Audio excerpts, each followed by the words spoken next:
hidupnya karena kebutuhan ekonomi. Memang suaminya memang bekerja atau seperti apa?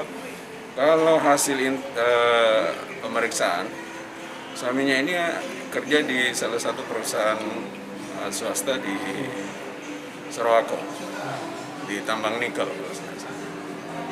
Dan memang dirasa tidak cukup ya pemberiannya itu.